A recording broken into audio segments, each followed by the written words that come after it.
Bienvenidos, esto es Homo Optimus, una producción de Total Sapiens para todos ustedes. El tema de hoy, pues, es la inundación que sufre Tabasco.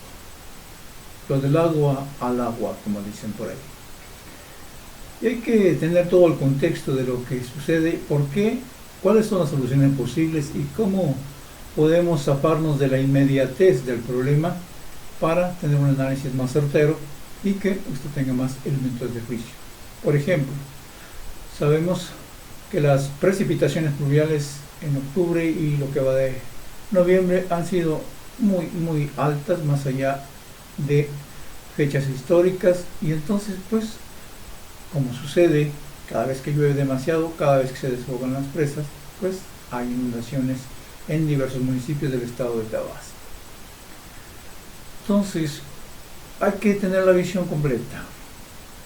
Por un lado, sabemos, como lo dice la Comisión Federal de Electricidad, que del 100% del agua que cae hacia Villahermosa, que va bajando, el 73% no hay forma de controlarlo. Va por todas las vías, por todos los ríos que conforman el complejo hidrológico de la entidad, y simplemente no hay ninguna presa, ninguna compuerta que pueda controlar todo ese flujo de agua. Sí hay algunos controles menores en algunas puertas y lo vamos a ver más adelante. No hay, como en Chiapas, un sistema de presas que puedan retener el agua e irla administrando, y aún en ese caso, como también veremos, pues si no se hace un manejo adecuado, al final se tienen que arrojar grandes cantidades de agua a los caudales de los ríos, y de igual manera pues se inundan varias regiones de la entidad tabasqueña.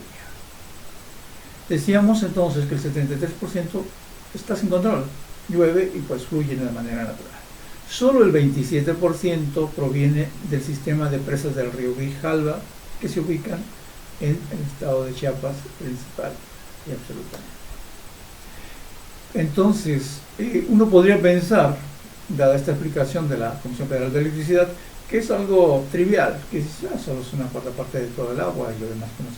Sí, pero cuando usted ya tiene el 75% del agua anegada, distribuida de manera natural por los ríos y lagunas, pues entonces si le agrega de repente un flujo demasiado alto por lo que se turbina de las presas chiapanecas, pues lo que sucede es que se aniega más y más rápidamente.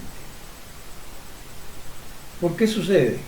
Pues tenemos que tomar en cuenta que más del 95% del territorio tabasqueño son llanuras y pantanos, llanuras que se han ido formando precisamente con los residuos de estas históricas inundaciones, no solo en la época moderna, hablando del final del siglo pasado y principios de este siglo, sino a través de la formación del propio continente americano, del país, de esta parte del país, de donde han bajado toneladas y toneladas de restos, tanto de lodos, tierras, como de piedras que bajan de la sierra, principalmente, desde luego, de Chiapas.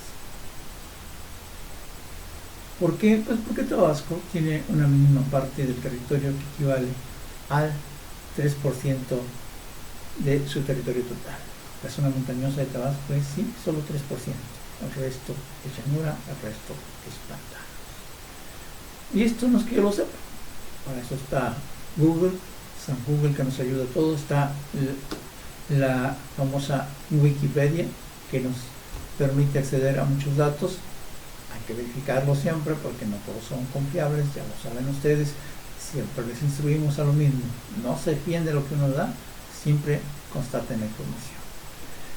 Tabasco, decíamos entonces, es la entidad de la República que presenta un mayor escurrimiento de agua a lo largo del año. En el estado se extrae solamente un porcentaje menor al 1% de toda el agua disponible para consumo humano. Y no es que seamos pocos, es que hay mucha agua en el estado. La red hidrológica de esta región es la más compleja del país, caracterizándose por entramados sinuosos de corrientes superficiales y una gran densidad de cuerpos de agua. Ese es el punto. Hay mucha agua, la superficie es muy baja, Entonces, de manera natural, cada vez que llueva, va a subir el nivel del agua porque no hay a dónde. Lo único es que fluya por los ríos y los ríos pasan por todos los municipios de la entidad.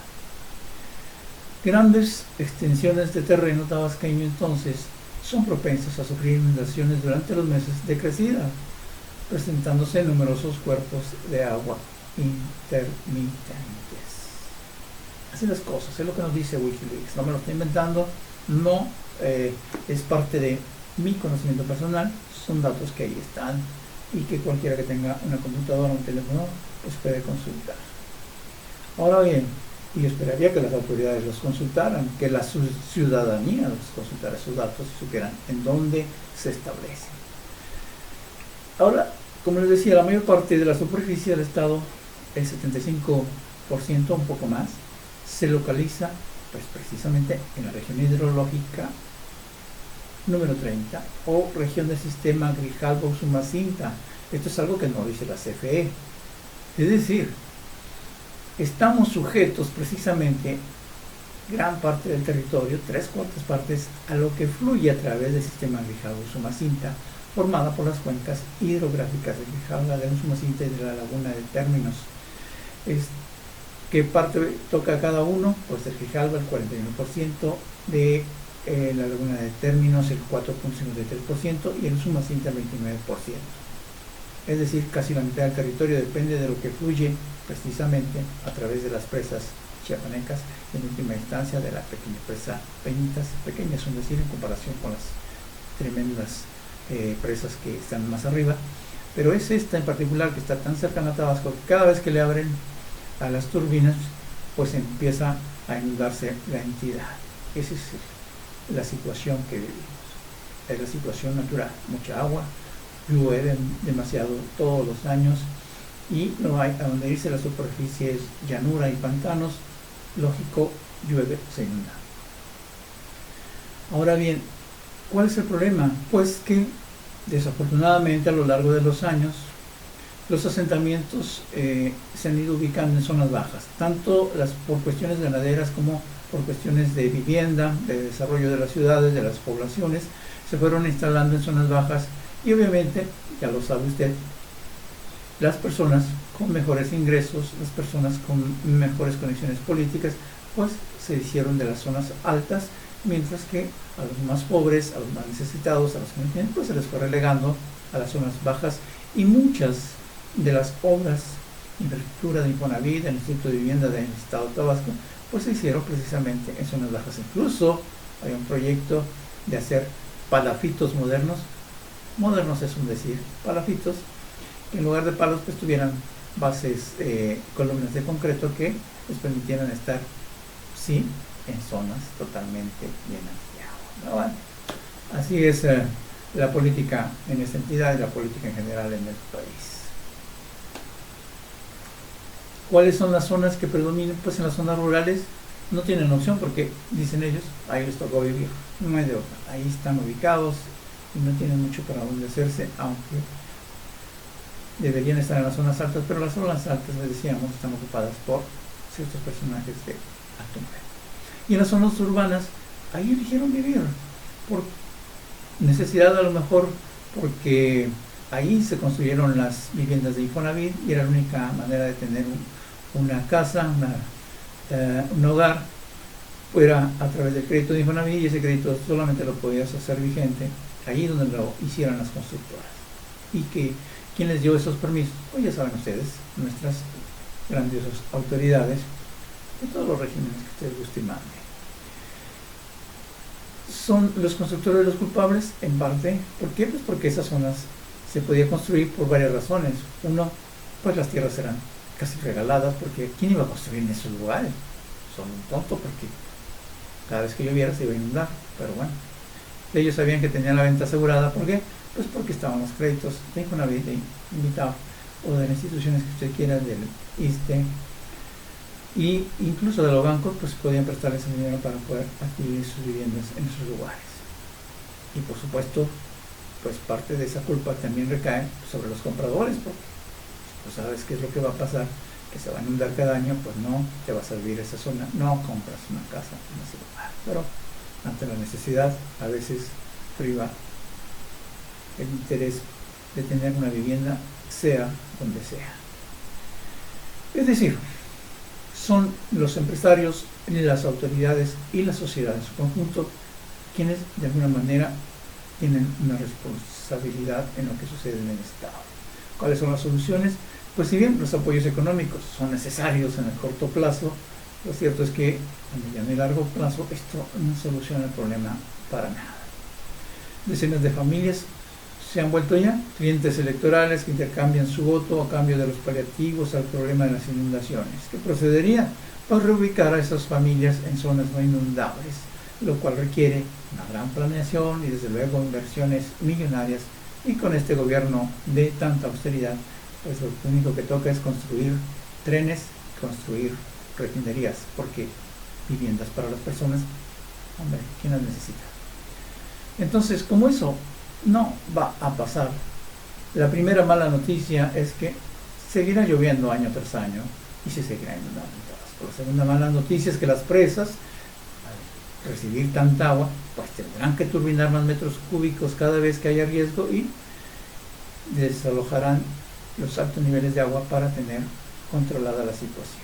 La tercera mala noticia es que no se va a reubicar a nadie. Sería la solución perfecta, pero pues no hay ni el empuje por parte de la gente, ni el interés por parte de los políticos, y mucho menos de los empresarios. Conclusión: mientras sea rentable políticamente la administración de la desgracia, de las inundaciones, pues las personas damnificadas recibirán los apoyos. Si el gobierno no los atiende, se recurrirá a la industria del reclamo vía los bloqueos de acceso a las diversas localidades e incluso a la propia capital del estado. No, si no es un partido, es el otro. Los que antes se quejaban de los bloqueos ahora son los que los promueven, y los que antes promovían los bloqueos ahora se quejan de que los partidos utilicen a la gente políticamente y se aprovechen de su desgracia. Ojalá que en lugar de realizar bloqueos para recibir un cheque por la cantidad que usted quiera y mande, que le sirve unos días o tal vez unas semanas, si usted, como el gobierno actual, muy austero, pues ojalá que en lugar de eso se decidieran a exigir soluciones definitivas.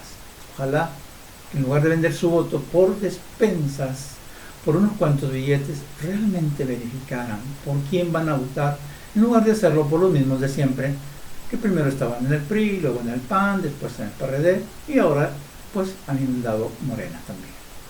Es decir, gente, volteen hacia la política y pongan sus propios candidatos, y entonces verán un cambio real. Y algunos dirán: a mí qué me importa lo que pasa en Tabasco si yo vivo en el norte del país, zona de progresos, Pues fíjese en lo que señaló el gobierno de Tamaulipas, quien dijo que una gran parte de la riqueza producida en esa entidad sirve precisamente para subvencionar a varios estados del sur-sureste del país. Esa es la realidad, así que nos interesa a los que vivimos en el sur, les interesa a los que viven en el norte, y sí, este gobernador nombró Tabasco como uno de los beneficiarios de lo que se genera en otras entidades del norte del país. Les recordamos que esta videocharla se publica lunes, miércoles y viernes por ahí de las 5 de la tarde con los temas que nos importan a todos. Gracias, eso es todo por hoy y hasta el próximo lunes.